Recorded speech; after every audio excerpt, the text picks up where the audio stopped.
What is up, everybody? CP and SJ with you for another week of picks here from Every Day We're Covering as we are into the college football playoff here for 2025. Excited to get the postseason rolling. Maybe some other games have lost their luster along the way, but we're still always excited to check out this playoff that it's expanded, SJ, and hopefully we got a pretty good run of it last year. Hopefully we get some good games to watch again this year. It's a little bit of the theater of the unknown is what you kinda hope for. Of course, you want, the best team there at the end of the day, but you want a little bit of uncertainty, and then that's kinda what you get here with the expanded playoff, and now it's n every it was like, "Oh, man, this team got screwed, that team got screwed." We're past that now. The games are and we'll all forget about, whoever was, wrongfully, treated this year, and we'll just get on to the game. So that's the nice thing is that we don't have that huge. I mean, because remember, it was like almost like 2 months in some years between like conference championships and the playoffs, and you're like, now we just talk it to death, and then by the time the game comes around, it's like nothing that you talked about is even the same anymore. Yeah. Yeah. That was weird. I mean, you had just one championship game. It's like, yeah, you feel like you waited forever. And those teams didn't even feel like the same teams sometimes by the time they actually played the game. So yeah, this is much more apt to what we're used to in other sports. So it'll be good stuff. And hopefully, like we said, we'll get some good games. But we're going to do our best to give you our best plays here for these games as we get started with these first four that go on here this weekend. So first one will start on Friday night, December 19th, coming up here real quick. And this is a 7 o'clock kickoff on ABC Friday night. Alabama is at Oklahoma. Of course, that's also the nice little wrinkle about this first round of the CFP is it home games for the better seeded team. And so you get some pretty darn good atmospheres there on campus as well. This is, of course, a rematch from earlier this year that Oklahoma was able to pull off. Right now, Alabama in most books a slight favorite, not by much. SJ, where are you kind of leaning with this? Yeah, I mean, that's the first thing you see is like, oh, these team, you got to go. They've played before, so that's where you go. But I mean, even though it was only about a month ago, it's still a lot changes in a month, especially in college football. So for me, I kind of like I got to throw that one out. I can't at least put too much stock into it. Of course, you give them, there's a path to victory for Oklahoma. Obviously, they've proven it. It's up to Alabama to do the same, but this is it could be a little bit of a stinker, I feel, because the first time these two got together, it was not an aesthetically pleasing No. game at all. It was, and I kind of feel it might go the same way.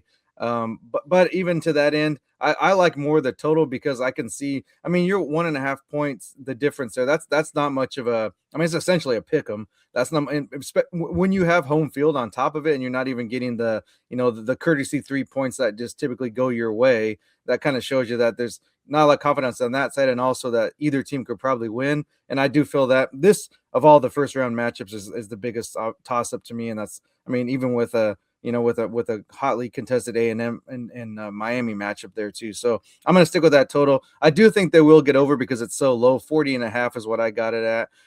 That's just, I mean, you should be able to, kind of walk your way into, 20 some points each and we'll be okay. But I don't know that this will be all that, entertaining other than the fact that it's a playoff game, but it could be a little ugly. But I mean, if you win, you don't really care how ugly it is. Yeah.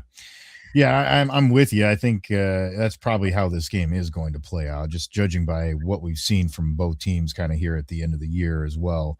But yeah, getting to that low of a number doesn't seem like such a task when you're talking about two programs like this that, especially in the past, are known for being offensive powered teams. Not necessarily this year, but they have in the past proven that. And I guess the thing that I like to, and this is what's going to lean towards my pick as well, is they have had a little bit of time to rest, especially on the Oklahoma side. And that was one of their big bugaboos throughout the season is they had some guys banged up, and especially at the quarterback spot. There were many weeks where, we're like, is Mateer going to play? Do we know? Last time they played, they didn't know if he's going to play right up until game time. I think that he's had a chance to rest up. Oklahoma proved last time that they were able to kind of drag Alabama into the mud, and that's how they came out and played this last time out for them against Georgia. I kind of see that being the advantage here again, and especially it being at Norman. I'm going to go ahead and take Oklahoma here, getting 1.5. I know it's probably not, a lot of value, so to speak, with the play, but I would. I think what I'll probably end up doing is taking your pick and matching it with mine as well, just to try to get a extra juice on it. But if I'm going to make a play as my first choice, I'm going to go Oklahoma with that plus 1.5. I think giving them a point at home is nice because I think that their offense is going to be a little bit more fluid in this game. Well, you mentioned the home field advantage, and then on top of that, that was a pretty sound beating that Alabama took at the hands of Georgia in the championship game. So not only physically, but just mentally recovering from that in a short time frame there is another wrinkle that could probably, favor. I would put that, on the, make a list pros and cons. That's a definitely a pro for on the Oklahoma side. Yeah. Well, and add in the fact everybody's been talking about your coach should leave to go take this other job that just came open too. So that's another distraction to throw in there. So that's how we're looking at that first one. We move on to Saturday, December 20th. To get started with an 11 o'clock game in the morning down in College Station, Texas, as A&M host Miami. This is an ABC game as well. The line that I'm seeing is right around 3.5, as A&M being the favorite. And I think we're going to play devil's advocates here against each other, but I'll start off with my thoughts. And this is kind of what I said if you listen to the podcast this week too. I just feel like this is a spot where A&M probably is going to come through, and I feel like it's a decent value play right now too because of the recency bias. I mean, everybody's going to look at that last game that they played against Texas where they look like crap and think, oh well, they got no chance now. Well, this is an A&M team too that did go on the road and win at Notre Dame, whereas Miami's victory over them was on their own turf. I think that's a big difference there. And overall, I think the offense is good enough for A&M if they play up to their standards. That's going to be the key here. Can they play a decent offensive game? Because I think defensively they're much better, but on the offensive side, can they play, good enough? Because we know Miami can be explosive at times offensively. I think A&M's defense is good enough to hold them down a little bit. Now it's up to the A&M offense to put up some points. I think they're going to do that at home. I think that atmosphere is going to be wild. They haven't had this kind of opportunity for a long time there for a big game like this at home at A&M. So I'm going to go A&M to win it by that 3.5.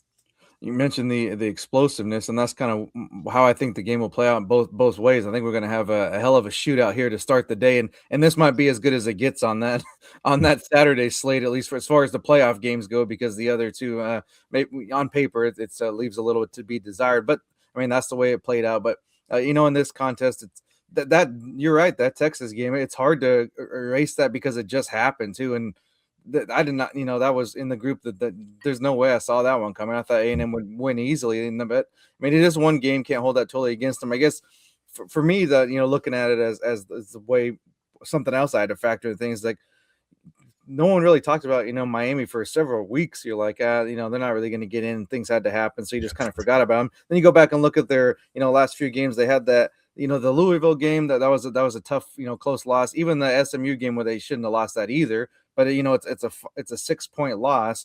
And then their last 5 games, they win 38-10, 41-7, 34-17, 38-7. So I mean, they're not they beat a couple of at least one ranked opponent there down the stretch, and then they beat I guess someone's been a thorn in your side in a Virginia Tech too over the years. So I mean, it's not amazing, but at the same time, I was just thinking to myself, like, man, Miami must kind of just went down the stretch. We're just kind of like, I was like, they actually played pretty well. I mean, it's not like they were, like I said, didn't light the world on fire, but they were much more of a had more of a strong finish to the season than even I was like assuming. So, but at the same time, I do think A&M is probably like the better top to bottom team. But the thing, if you mentioned of getting over that hump, you haven't seen it yet, so I can't really trust it. But in that case, I could still see them winning. So that's why I'm going to take the plus 3.5. I could see A&M winning by a field goal, and we're still in good shape on that play. So that's why I didn't want to totally go on the Miami side, because I do think A&M could and probably should win. But you can't. It's one of those things you can't trust it till it happens. Like Pitt March Madness, you can't pick them to go past Sweet 16 because they're always going to let you down. They're just one of those teams, and they could do it. I'm not saying they can't. Just you got to see it to believe it. I'm in that camp, at least for right now. Yeah. Yeah, I mean, this is one that's tough. I think you can make some good arguments on both sides of this, because part of me too, after that A&M loss to Texas, also was like you start examining their schedule the rest of the year, and you're like, outside of that Notre Dame road win, like what else was there that was that impressive? So, yeah, I mean, they've got a lot to prove it, but I just feel like maybe this is a spot where they do it. I'm not saying I don't think they're going to let somebody down at some point, but I don't think it's here. So, we'll see. That's going to be a fun game. I like that one. Then we're moving on to the 2:30 game in the afternoon on TNT. Tulane is at Old Miss, and this is a pretty, a generous spread, I guess, especially for a playoff game. We're looking at 17 and a half most places. The number is pretty high too, as far as the total at 56 and a half is where I saw it. SJ, where are you leaning on this one? Yeah, I mean, there's not a lot here other than the fact of the I guess a little bit of, I mean, chaos was one the term I'd use for one team specifically in Ole Miss, as far as the program, where it sits now, and the coaching changes and all that thing, and it's not really, I wouldn't say it's anything that, under their control. It's just a matter of circumstances and how the college football game is with coaching, and when they decide to take jobs, and this year was kind of even more of an outlier of the fact that there were so many big jobs open in like a short period of time. So I would say it's a little more chaotic on that. And I think Tulane could maybe do a, I'm not, we're not going to get crazy here, but almost like they're a little bit, have a little bit more, rally the troops type of potential here in this game. And I know the first time they played it was not even not much of a contest, but I mean, that how long ago? That's like almost like 2 seasons ago by now, with the way how things change quickly in this game. So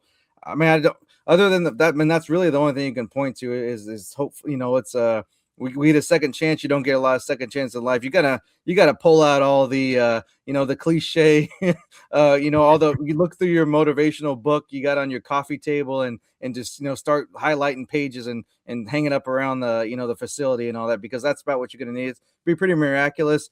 I do think, even with the the previous meeting being 17 and a half point favorite in a playoff game where you have, in theory, the 12 best teams. I know it's a little different because of the contractual obligations and teams that get in, there's arguments that should or shouldn't, but it's still a playoff game, and I think that's a little big, especially when there's going to be a team with some motivation. So I'll say Tulane hangs 17, or they hang right there. They're going to be close. They might lose by like 17 exactly. I mean, if they play amazing and do good, they could lose by like 14. But I'll give it a shot. Let's get a little wacky. We're not going to get too crazy, but I think there's maybe something there. Just we haven't seen too much of the, it's not, it's different. You can't compare it straight up to like March Madness, but there's going to be a Cinderella at some point. And in football, that may just be winning one game, or just, Yeah.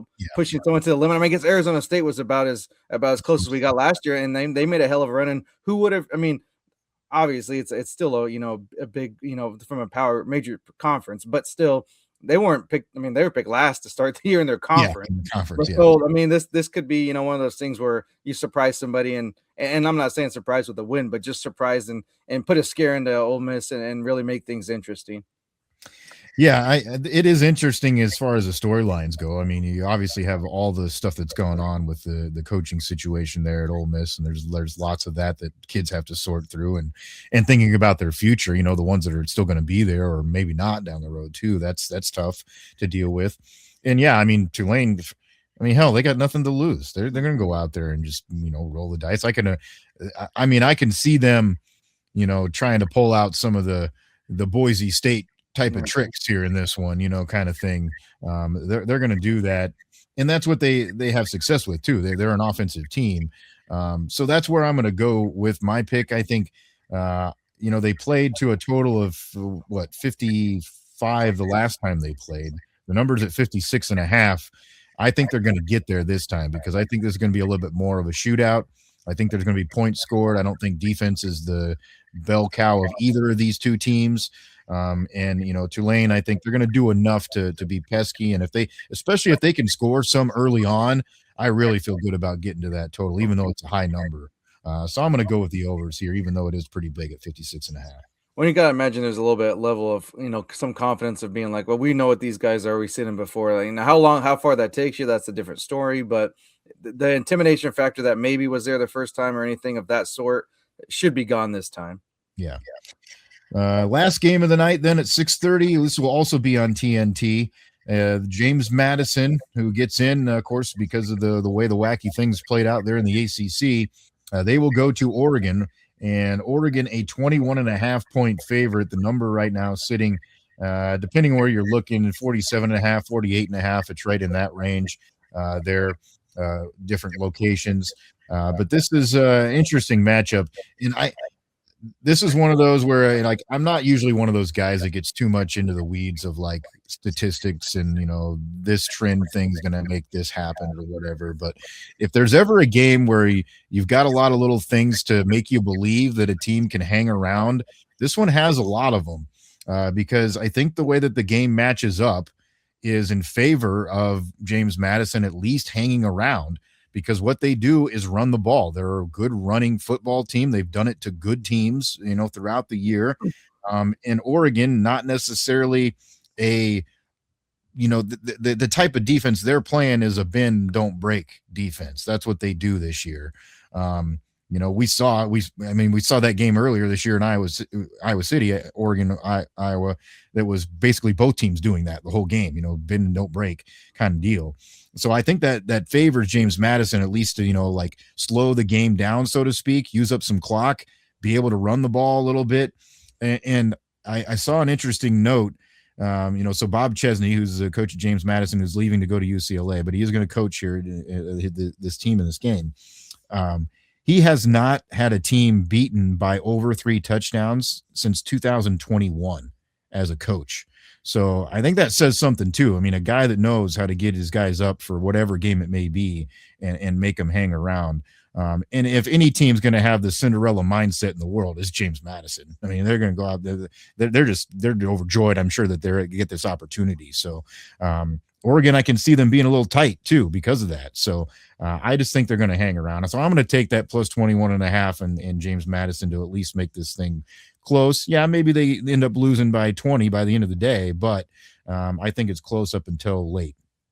Yeah, if I was gonna, make a line play, that'd definitely be the way to go because this game before, it's such a, a huge number and a basically a championship level game. Yeah. That's hard. And Oregon's, they've shown that they've just not been the Oregon that you're used to, and they're still. I mean, maybe they've ended up with a better record too. In some years, when they've been able to run teams out the field, they end up losing 2 or 3 games. And this year, they've been kind of, at times been a little bit stagnant on offense, but they've been able to, win all but one. So, and the team they lost to is the number 1 overall seed. So, I guess that weighs a little. But I could see, definitely, I think this would be the game where you put a scare into somebody for sure. Like Tulane's like, oh, let's hope they give him a run and maybe something there. But I think this one you can be a little more confident with the stat you throw out, and then on top of that, this is a very I guess I'd have to go back and look, but can't imagine these teams played each other very very many times.